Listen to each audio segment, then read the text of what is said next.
Alright, before we head to the kitchen, let's do a quick unboxing of the Achilles knife, since it is all about the product experience. Obviously that starts with the packaging. You're presented with sort of a little bit of a busy wrapper.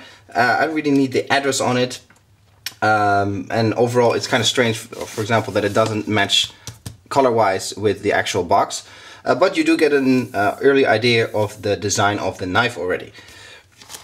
Taking the wrapper off, you're presented with this nice and stylish box, much more like it, much cleaner. I would have preferred to have seen that on the wrapper, with the logo here, and again the shape of the knife. When you open that up, it's a very stylish box, I think. The logo of the company, little brochure about the knife, and this little piece of protective foam. And then you are presented with the knife in all its glory, and right away you can see that unique design that I mentioned. It's quite stunning like this in the box, I think. Like this it looks very clean, so again it's kind of strange that they didn't make the wrapper that nice. But you know, in the end this is the part that really matters. You can see one piece with the logo and the name of the knife, sort of I think laser etched in there, and also designed by UBUTT. Really nice, well presented, I think, and this sort of really adds to the product experience from here on, I think. When we take it out of the box, careful obviously because it is sharp.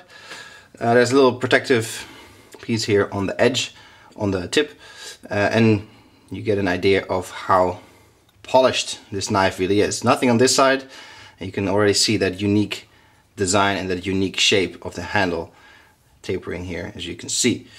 Really cool, really nice. I like the product experience here in this a little bit, because this actually, I think, is how the product should be presented all around. Very clean, very elegant, very simple. And it really is. I'll show you how easy it is to make the cuts. You can make super thin cuts, no problem. It is actually very enjoyable to cut.